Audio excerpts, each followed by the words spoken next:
Very good morning class 6। How are you all? I hope you all are fine. हम ये chapter पढ़ रहे थे बॉडी मूवमेंट्स। ठीक है, बहुत इंपॉर्टेंट है, बहुत इंटरेस्टिंगली हमने इस चैप्टर को फिनिश करने वाले हैं। ठीक है, ये इसका लास्ट लेक्चर है, ज्यादा लंबा नहीं होगा ये वीडियो, बट ये चैप्टर बहुत जल्दी खत्म हो गया। ठीक है, क्लास 6 अभी तक हमने बॉडी मूवमेंट्स में बेसिकली हमने ह्यूमन बींग्स के बारे में देखा, राइट? ह्यूमन बींग्स के बारे में देखा ना, हमने अपने बारे में देखा, बोन्स के बारे में, मसल्स के बारे में, जॉइंट्स के बारे में, राइट? इन सब चीजों के बारे में हमने बहुत अच्छी तरीके से स्टडी किया। कितनी बोन्स होती हैं, कहाँ पे प्रेजेंट होती हैं, एक हाथ में कितनी बोन्स हैं। ठीक है, ये सारी चीजें हमने डिस्कस करी थी। अब बॉडी मूवमेंट्स तो और भी ऑर्गेनिज्म शो करते हैं, राइट? बॉडी मूवमेंट तो और भी ऑर्गेनिज्म शो करते हैं। फॉर एग्जाम्पल अर्थवॉर्म हो गया, आपके टाइगर, लायन, ठीक है, कॉकरोचेस हो गए, बर्ड्स हो गई, स्नेल, फिशेस, ये भी तो मूवमेंट शो करती हैं, राइट? तो इनके अंदर मूवमेंट किस तरीके का होता है? क्या हमारी तरीके का होता है? बिल्कुल जैसा हमारे ह्यूमन बींग्स के अंदर होता है हमारे अंदर, क्या वैसा ही इनके भी अंदर होता है? तो वो सारी चीजें हम डिस्कस करेंगे। तो आप यहाँ पे न्यू हेडिंग डालोगे, that is gait of animals. Students, gait यहाँ पे दरवाजा नहीं है, डोर की बात नहीं कर रही हूं मैं। गेट यहाँ पे वो तो GATE होता है, गेट। यहाँ पे क्या है? GAIT, gate. गेट का हिंदी में मतलब होता है चाल, ठीक है? The way of walking, the way of walking, right? The way of walking यानी कि चलने के तरीकों को क्या बोलते हैं? Gait of animals. ठीक है, तो किस किस ऑर्गेनिज्म के बारे में हम उसके अंदर पढ़ेंगे, तो वो मैं आपको लिखवा देती हूँ। सबसे पहले हम यहाँ पे पढ़ेंगे अर्थवॉर्म के बारे में, कि अर्थवॉर्म कैसे मूवमेंट शो करता है। और ये तो सबसे बेस्ट टाइम है कुछ ऑर्गेनिजम्स की स्टडी करने के लिए, उनके मूवमेंट को स्टडी करने के लिए, क्योंकि रेनी सीजन है ना। तो रेनी सीजन में तो आपको frogs, snails and earthworms, snakes, ये बहुत ही, स्नेक्स तो नहीं पर कॉमनली मिल जाते हैं आपके गार्डन में ही। अर्थवॉर्म्स प्रेजेंट होंगे, अर्थवॉर्म्स। ठीक है, सेकेंड हम स्टडी करेंगे स्नेक्स के बारे में, कि स्नेक्स कैसे मूवमेंट शो करते हैं, राइट? थर्ड हम स्टडी करेंगे स्नेल्स, देन कॉकरोचेस,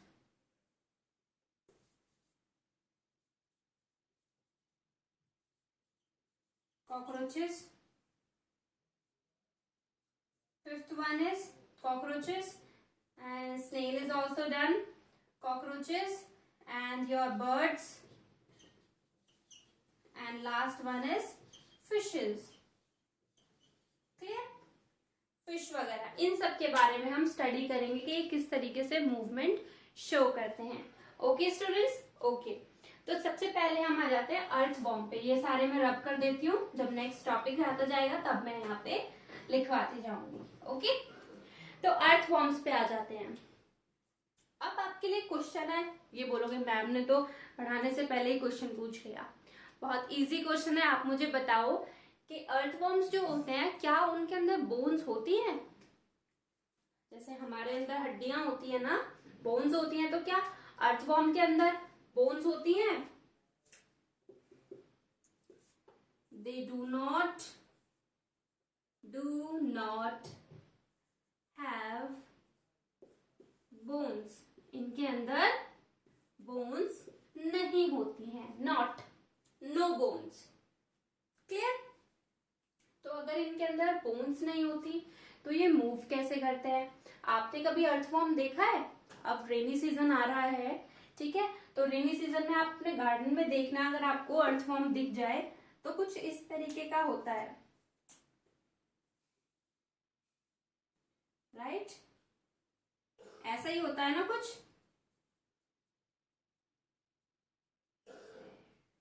एक्चुअली में इसके पास ना बहुत सारे रिंग्स प्रेजेंट होती हैं, ठीक है। ये रिंग आपस में कैसी होती है, जुड़ी हुई रहती है। ये बहुत सारी रिंग्स से मिलके बना हुआ होता है।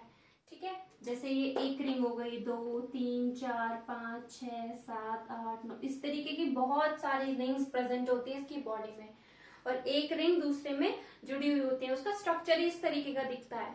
ठीक है, सबने देखा होगा अर्थवॉर्म। तो यहाँ पे नहीं देखा होगा रियल में, तो कार्टून्स में देखा होगा अर्थवॉर्म, राइट। तो कार्टून्स में भी वो ऐसे चलता है ना, तो उसका स्ट्रक्चर देखना, बॉडी देखना, उसके रिंग्स की फॉर्म में प्रेजेंट होते हैं वो। ठीक है, तो आप यहाँ पे लिखोगे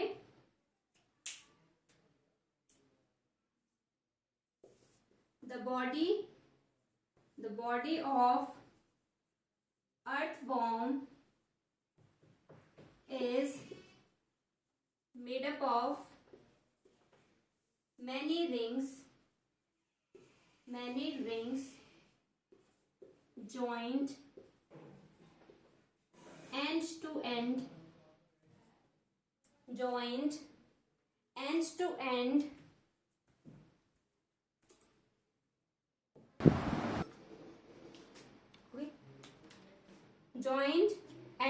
end रिटन। तो इसमें क्या हो रहा है, एंड टू एंड ज्वाइन हो रही है, बोन्स इसके पास है नहीं। अब मूवमेंट कैसे शो करेगा, ये एक्सपेंड करता है ना अपनी बॉडी को। फॉर एग्जाम्पल अगर मैं यहाँ पे 2-3 डायग्राम बनाती हूँ यहाँ पे अर्थवॉर्म से रिलेटेड, तो पहले ट्राई करते हैं सिंपल डायग्राम से समझने की। अभी मैंने बताया कि रिंग्स की फॉर्म में होते हैं अर्थवॉर्म, रिंग से मिलके बने होते हैं। तो वो मूवमेंट कैसे शो करते हैं, तो सबसे पहला स्टेप जो होता है, पहला स्टेप क्या होता है, वो अपने जो पीछे वाला पार्ट होता है, लोअर पार्ट, उनका बैकवर्ड पार्ट जो होता है, उसको स्टिक कर लेते हैं ग्राउंड पे। ठीक है, उसको स्टिक कर लेते हैं, तो क्या होता है, आगे वाली बॉडी को एक्सपेंड कर सकते हैं। पीछे वाला पार्ट ग्राउंड से चिपक गया ना बिल्कुल, तो आगे वाले पार्ट को एक्सटेंड करके आगे की तरफ मूव करते हैं। तो ये वाला जो पार्ट है इसको आगे की तरफ मूव कराएंगे। नेक्स्ट डायग्राम में अगर हम देखेंगे तो ये आगे वाला जो पार्ट है वो काफी हद तक एक्सटेंड हो गया, राइट। ये पीछे वाला पार्ट वहीं पे अभी अटैच्ड है ग्राउंड से। ठीक है, देन फिर क्या करेंगे, अब ये वाला पार्ट जो है उसको हटा के उन्हें आगे लेके जाना है ना, मूवमेंट हो रही है। तो क्या हो रहा है इसमें, फिर आगे वाली मूवमेंट करनी है इनको। तो अब ये वाला पार्ट जो है आगे वाला, इसको वो ग्राउंड पे ज्वाइन करा देंगे। ठीक है, इसको ग्राउंड पे टच कराएंगे और ये वाले पार्ट को छोड़ देंगे वो। ठीक है, तो जब ये वाला पार्ट यहाँ से हट जाएगा तो आगे की तरफ स्क्वीज होके आगे की तरफ चला जाएगा वो। ठीक है, तो इसी तरीके से मूवमेंट शो करते हैं। फॉर एग्जाम्पल मैं हैंड का एग्जाम्पल लेती हूँ। ये अर्थवॉर्म है, सपोज करो ये मैंने पीछे वाला पार्ट को प्लेस कर लिया बोर्ड पे। ठीक है, अब मैं क्या कर रही हूँ, आगे ऐसे एक्सपेंड करी, ऐसे था पहले अर्थवॉर्म, अपनी बॉडी को एक्सपेंड करेगा, फिर आगे वाला पार्ट चिपक जाएगा ग्राउंड से, पीछे वाले पार्ट को ड्रैग करेगा, फिर ओपन करेगा, फिर चिपकेगा आगे वाला पार्ट, फिर ड्रैग करेगा। तो इस तरीके से वो ऐसे से चलता जाता है। तो ये मूवमेंट है आपका अर्थवॉर्म का। क्लियर, बोन्स नहीं होते, ये चीज ध्यान रखना अर्थवॉर्म में। ओके, नेक्स्ट आते हैं स्नेक्स पे। स्नेक्स, अब फिर से वही क्वेश्चन, क्या स्नेक्स के अंदर बोन्स होती हैं? हाँ भाई बिल्कुल होती हैं। हाथ पैर होते हैं? नहीं होते हैं। ठीक है, हैंड्स नहीं होते हैं, ना ही उनके पैर होते हैं स्नेक्स के, लेकिन एक लंबी सी बॉडी जरूर होती है। इस तरीके से होते हैं, ऐसे करके, है ना, ऐसे ही होते हैं ना स्नेक्स, राइट। इसी तरीके की बॉडी होती है। तो स्टूडेंट्स, उनकी एक लंबी सी बैक बोन होती है, जैसे हमारे पीछे बैक बोन होती है ना ये वाली सेंटर में, ऐसे उनकी पूरी बॉडी में बैक बोन प्रेजेंट होती है। ठीक है, तो बैक बोन प्रेजेंट है स्नेक्स के अंदर, जिसकी वजह से वो अपनी बॉडी को फ्लेक्सिबली मूव कर पाते हैं। ठीक है, ये पूरी बॉडी में इनके बैक बोन है, बैकबोन। इसी बैकबोन की वजह से वो अपनी मूवमेंट कर पाते हैं, फ्लेक्सिबल होते हैं, बिल्कुल कहीं से भी मुड़ जाते हैं, ठीक है, कैसे भी राउंड घूम जाते हैं, बिल्कुल बिल्कुल सर्कल, छोटा से सर्कल में गोल गोल घूम जाते हैं, राइट, किसी भी छोटे से छोटे छेद में घुस जाएंगे, ठीक है। तो क्यों होता है? क्योंकि उनकी बैकबोन बहुत ज्यादा फ्लेक्सिबल है, ठीक है। अब बैकबोन फ्लेक्सिबल है इनकी, यानी कि बोन्स तो इनके पास प्रेजेंट है, तो आप लिख सकते हो पहला पॉइंट में दे हैव अ बैकबोन। क्या है इनके पास? एक बैकबोन है, ठीक है। अब ये मूव कैसे करते हैं? आपने कार्टून में देखा होगा स्नेक ऐसे ऐसे भागता है, इस तरीके से भागता है ना, तो इस मूवमेंट को क्या बोलते हैं? जिगजैग मूवमेंट या फिर slithering movement. Clear? Second, snakes move in zigzag movement. किस मूवमेंट में मूव करते हैं स्टूडेंट? जिगजैग मूवमेंट, ठीक है। और जिगजैग मूवमेंट को क्या बोल देते हैं? Slithering movement, also known as slithering, SLITHERING, slithering movement, ठीक है। कौन सा मूवमेंट हो गया? स्लिथरिंग मूवमेंट, ठीक है। स्लिथरिंग मतलब जिगजैग मूवमेंट। तो ऐसे तो मूव करके जाते हैं स्नेक्स, ऐसे तो भागते हैं आगे की तरफ, है ना। आपको एक फैक्ट बताती हूं मैं, बहुत इंटरेस्टिंग फैक्ट है। आपको पता है जब पहले स्नेक्स हुआ करते थे उनके हाथ पैर होते थे साइंटिस्ट के अकॉर्डिंग, ठीक है। ऐसा होता था कि जो स्नेक्स हैं इनके इस तरह से, जैसे लिजर्ड के होते हैं ना, उस तरीके से इनके भी हाथ पैर होते थे। फिर क्या हुआ, ये जो स्नेक है इन्होंने अपने हाथों का और अपने पैरों का इस्तेमाल करना बंद कर दिया, ठीक है। तो इस्तेमाल करना बंद कर दिया तो एक साइंटिस्ट ने ये कहा कि जब भी कोई ऑर्गेनिज्म, कोई भी इंसान, कोई भी जानवर जब अपने किसी भी पार्ट का यूज करना बंद कर देगा तो वो पार्ट खत्म हो जाएगा, ठीक है। जैसे आपको पता है हम चिंपैंजीज से आए हैं, तो पहले चिंपैंजी हमारी टेल हुआ करती थी। जब हम अर्ली मैन थे, अर्ली मैन से भी और भी पहले जब हम चिंपैंजी की तरह दिखते थे तब हमारी टेल हुआ करती थी, लेकिन अब उस टेल का कोई यूज नहीं हुआ, ठीक है। हमने उस टेल का कोई इस्तेमाल करना बंद कर दिया हमने, ठीक है। टेल का यूज किस लिए करते थे? पेड़ों पे चढ़ने के लिए, डालियों पे कूदने के लिए। फिर हमने टेल का इस्तेमाल करना बंद कर दिया, तो जैसे जैसे न्यू जनरेशन आती गई तो टेल उसमें से क्या हो गई? गायब हो गई, है ना।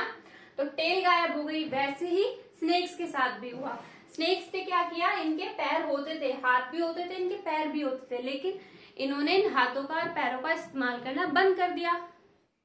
तो धीरे धीरे जब आगे की जनरेशन वाले स्नेक्स आए तो उनके हाथ पैर नहीं थे, और अब भी ऐसा ही होता है, क्योंकि अब वो रहे नहीं तो उनका यूज करना बंद हो गया था। इस वजह से आज के जो स्नेक्स हमें दिखाई देते हैं उनके हाथ और पैर नहीं होते हैं। क्लियर? वैसा सबके लिए लागू होती है, ये वाली चीज सबके लिए अलाउड है कि अगर कोई भी ऑर्गेनिज्म, फॉर एग्जाम्पल अगर हम अपने हैंड्स का इस्तेमाल करना बंद कर देंगे तो आने वाले टाइम में क्या पता ऐसा हो जाए कि आगे ह्यूमन बीइंग्स के हैंड्स ही ना हो, लेग्स ही ना हो। तो लेजी नहीं बनना चाहिए, हमें अपने सारे बॉडी पार्ट्स को मूवमेंट शो करनी चाहिए, क्योंकि मूवमेंट करने से क्या होगा? हमारे ऑर्गन्स जो है, हैंड, लेग, हमारा ब्रेन सब हेल्दी रहेगा। पढ़ाई करनी चाहिए, पढ़ाई करने से आपके ब्रेन की एक्सरसाइज होती है। अगर आप अपने ब्रेन का इस्तेमाल नहीं करोगे तो क्या होगा? आपका ब्रेन काम करना बंद कर देगा, है ना। तो इसलिए हमें हर एक पार्ट की, तो स्नेक वाली गलती हमें नहीं करनी है। जो स्नेक ने गलती करी, क्या पता वो ज्यादा तेज भाग पाता आज के टाइम में, अपने हाथों से खाना ले पाता, लेकिन उसने वो चीज नहीं करी, उसने अपने हाथ और पैर दोनों ही खो दिए। ओके, नेक्स्ट आते हैं हम कॉकरोचेस पे। कॉकरोचेस तो हमारे घर के मेहमान होते हैं, ऐसे बोलते हैं ना, टीवी एड्स में दिखाते हैं कि ये तो मेहमान है, रात को आते हैं, राइट। तो नेक्स्ट वन इज कॉकरोच। ठीक है, कॉकरोच रात को निकलते हैं हमारी किचन में, बाथरूम में, कभी कभी बेडरूम्स में भी आ जाते हैं, अलमारी में आ जाते हैं, है ना, क्योंकि इन्हें खाना चाहिए, और ये तभी आते हैं जब किचन में कोई भी नहीं होता है। ठीक है, तो ये क्या है, और रात को निकलते हैं।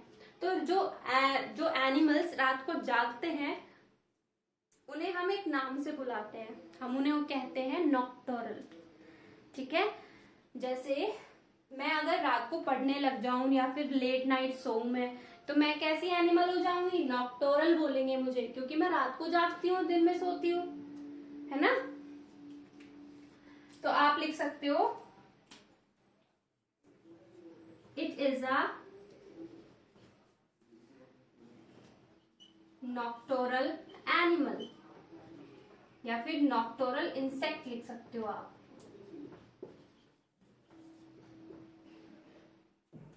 कैसा इंसेक्ट है, नॉक्टोरल। नॉक्टोरल मतलब जो नाइट के टाइम पे आता है, appears in night टाइम। ठीक है, जो नाइट टाइम में आता है सिर्फ। ठीक है, दिन में भी दिख जाता है लेकिन नाइट टाइम में ज्यादा दिखाई दे सकते हैं हमें। ठीक है, हमारे एक दिन टीचर ने बोला कि सबको ना कॉकरोच के पार्ट्स पढ़ाए जा रहे थे हमें। ठीक है, तो कॉकरोच के पार्ट पढ़ाए जा रहे थे, तो उन्होंने बोला सबको अपने घर से एक एक कॉकरोच लेके आना है। तो वो कॉकरोच पकड़ने के लिए हमें पूरी रात किचन में वेट करना पड़ा, कब कॉकरोच आएगा, कब हम उसको पकड़ेंगे, कब हम उसको क्लास में लेके जाएंगे।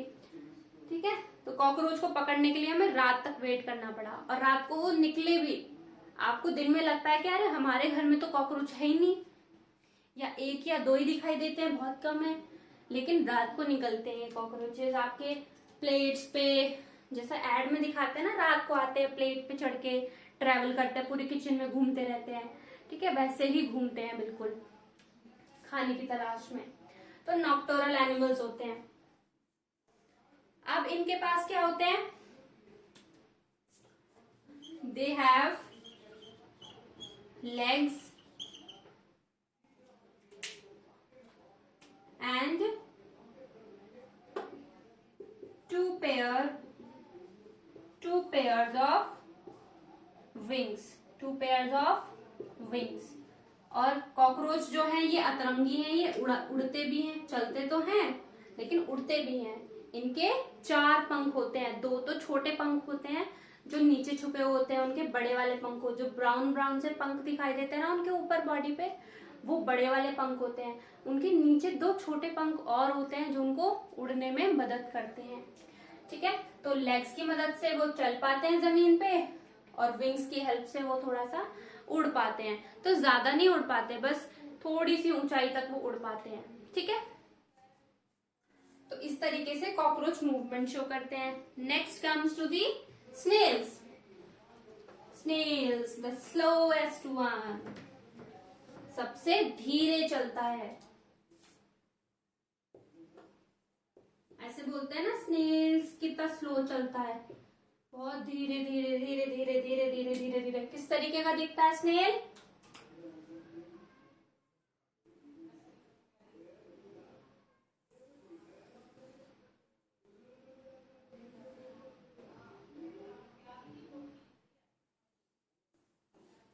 ऐसा होता है ना snail.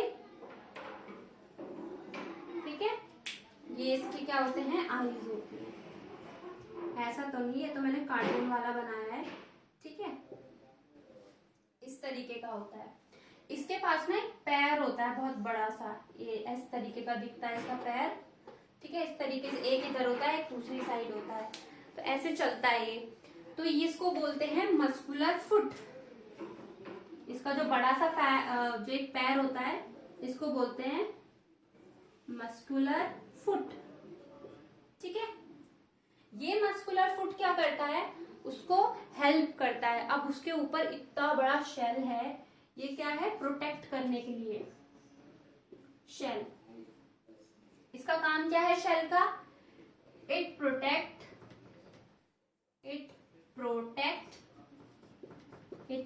The internal body of snail. ये क्या करता है शेल?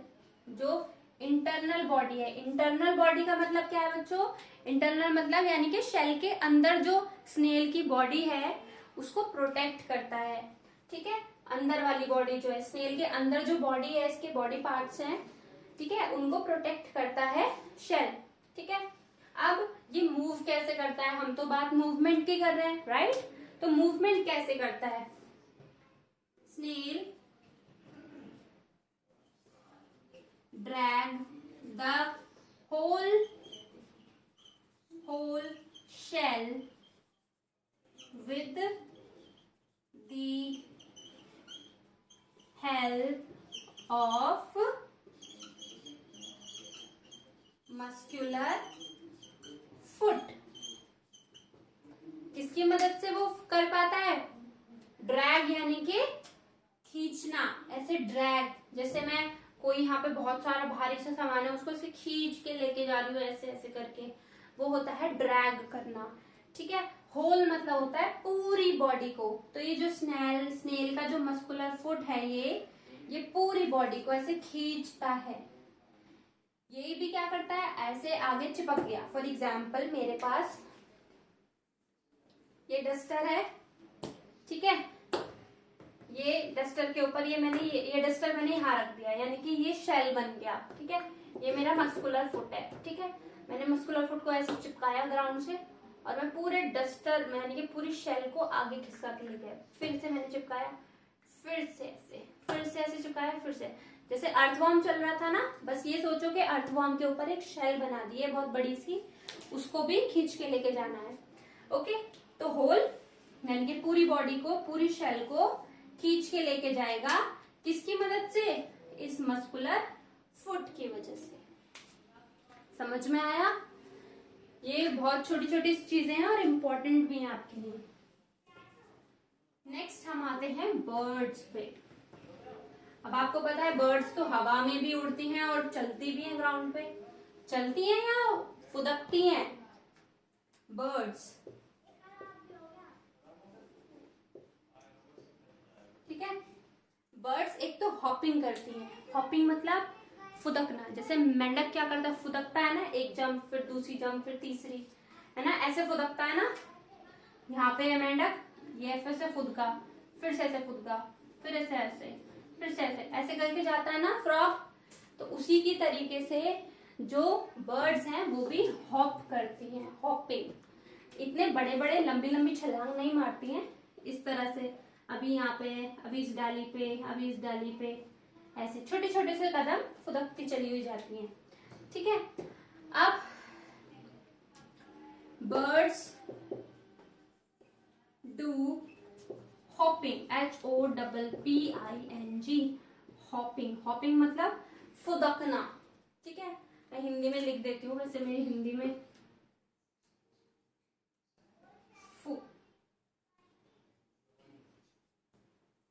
फुदकना। ठीक है, फुदकना, फुदकना। ठीक है, हॉपिंग को बोलते हैं फुदकना। ठीक है, बर्ड्स डू हॉपिंग, ठीक है, by the help of legs. ठीक है, लेग्स की मदद से हॉपिंग करती हैं। बर्ड्स ऑल्सो फ्लाई, फ्लाई भी करती हैं। Fly by the help of wings, है ना, विंग्स की वजह से वो फ्लाई कर पाती हैं। ठीक है, तो दो मूवमेंट हुए यहाँ पे बर्ड्स के अंदर। एक तो हुआ हमारा हॉप करना और एक हुआ हमारा फुदकना। Clear students? ओके, अब लास्ट आ जाते हैं हम अपनी फिश पे। अभी तक तो आपने कौन कौन से एनिमल्स देखे? जो लैंड पे रह रहे थे, चल रहे थे या उड़ रहे थे। अब देखते हैं पानी के अंदर कैसे मूवमेंट करते हैं एनिमल्स। तो लास्ट वन इज फिशेस, और ये you can say fish. Fish पे आ जाते हैं। पहले मैं इसका डायग्राम बना देती हूँ आपके लिए एक छोटा सा। ठीक है, तो फिश की बॉडी कुछ इस तरीके की होती है।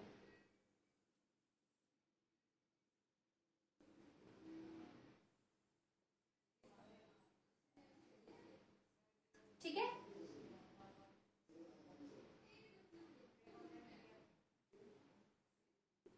और ऐसे ऐसे पे, ठीक है, ये बबल्स उड़ रहे हैं इसके पानी में। ओके, अब देखो फिशेस में क्या होता है। आपने ये तो मैंने बोर्ड पे डायग्राम बनाया, आपने माइंड में इमेजिन करो, सारी इमेजिनेशन ही करनी है। आगे की बॉडी और पीछे की बॉडी फिश की कैसी होती है, छोटी होती है, और बीच वाली जो बॉडी पार्ट होता है वो मोटा होता है ना। ये वाला पार्ट कैसा दिखाई दे रहा है आपको, वाइडर यानी कि चौड़ा। कैसा है, वाइडर। ठीक है, और ये वाला पार्ट कैसा है, नैरोअर, मतलब छोटा है, पतला है। ठीक है, या फिर फ्लैट लिख सकते हो, फ्लैट पार्ट। फ्लैट मतलब एकदम चपटा, बिल्कुल पंख। वो दिख रहा है ऐसे चौड़ा नहीं है, ऐसे में पतला है वो। और आगे वाला पार्ट भी कैसा है, छोटा है। तो कैसी आपको डायग्राम कैसे दिख रहा है, ये ऐसे बोट का डायग्राम होता है ना, बोट होती है ना, बिल्कुल सेम ऐसा डायग्राम होता है इसका, बोट की तरह, इस तरह से। बोट, बोट भी क्या है, आगे से भी पतली है, पीछे से भी पतली है, बीच में मोटी होती है। ऐसे ही मछली की भी शेप होती है, फिश की शेप बिल्कुल ऐसे ही होती है। तो इसको हम, इस बॉडी को क्या बोलते हैं, ऐसी बॉडी को जो आगे से और पीछे से पतली हो और बीच में से मोटी हो, ऐसी बॉडी को हम बोलते हैं स्ट्रीम लाइन्ड बॉडी। तो आप लिखोगे fishes have stream lined body. ऐसी बॉडी को क्या बोलते हैं students, stream lined body. Stream line body यानी कि आगे से और पीछे से पतली और बीच में से मोटी। ठीक, ऑब्वियस सी बात है, इसके अंदर बोन्स भी होती हैं। अब ये स्विम कैसे कर पाती है, मूवमेंट कैसे कर पाती हैं। Fishes swim by the help of fins, by the help of fins and tails, fins and tail। ये tail है ना, और ये क्या है, fins। तो फिन्स की मदद से और जो पीछे टेल है उसकी मदद से पानी के अंदर स्विम कर पाती है। और फिशेस के बारे में भी मैं आपको एक फैक्ट बता देती हूँ। ठीक है, फिशेस जो होती हैं वो कंटिन्यूअसली मूव करती रहती है। ठीक है, स्विम करती रहती हैं, करती रहती हैं, करती रहती हैं। क्यों, क्योंकि अगर वो स्विम करना बंद कर देंगी तो ओशियन, मान लो कोई रिवर है बहुत ज्यादा गहरी है, तो अगर वो स्विम करना बंद कर देंगे तो वो नीचे नीचे नीचे नीचे चली जाएंगी। ठीक है, सी रिवर में या ओशियन में बहुत नीचे चली जाएंगी, डीप में। ठीक है, फिर शायद वो वहां से वापस ना आ पाए, या फिर कोई उनको जानवर वहां पे फिशेस, बड़ी फिशेस खा ले। तो इसलिए फिशेस क्या करती हैं, छोटी फिशेस हमेशा ऊपर ही के ऊपर ऊपर स्विम करती रहती हैं ताकि वो नीचे ना डूब जाए। ठीक है, तो फिशेस मूवमेंट करती हैं फिन्स और टेल की वजह से। ठीक है, तो हमने सारे ही एनिमल्स के बारे में देख लिया। एक बार प्लांट्स के बारे में भी डिस्कस कर लेते हैं। प्लांट्स कैसे मूवमेंट करते हैं। आप प्लांट कभी ऐसे देखा है, एक यहाँ पे खड़ा है प्लांट, ऐसे भाग के गया इस तरह मूवमेंट करने के लिए, नहीं। तो प्लांट्स क्या करते हैं, एक ही जगह पे रहते हैं लेकिन उनकी ब्रांचेस, लीव्स, ये सब मूव करती रहती हैं। सपोज जब आप उसमें पानी नहीं डालते हो तो सारी लीव्स कैसी हो जाती है, मुरझा जाती है, बिल्कुल राइट, मुरझा जाती है ना सारी लीव्स, ब्रांचेस। लेकिन जैसे ही आप उसमें पानी डालते हो एकदम से स्ट्रेट खड़े हो जाते हैं सारे प्लांट्स के जो पार्ट्स होती हैं, ब्रांचेस और लीव्स, सब वापस खड़े। तो प्लांट्स में पानी डेली देना चाहिए। बहुत ज्यादा गर्मी हो रही है, हमें भी गर्मी लगती है, प्लांट्स को भी लगती है, तो पानी सबको पीना चाहिए। आप भी हाइड्रेटेड रहो, और प्लांट्स को भी पानी देते रहो। ये चैप्टर फिनिश हुआ है बहुत अच्छी तरीके से। इससे रिलेटेड आपको क्वेश्चंस करने हैं। आई विश के कोई भी डाउट्स आपको ना आए, फिर भी अगर आपको डाउट्स आते हैं तो प्लीज आप पूछ सकते हैं मुझसे, ठीक है। तो ये चैप्टर आपका फिनिश हुआ। Do questions and take care, bye bye.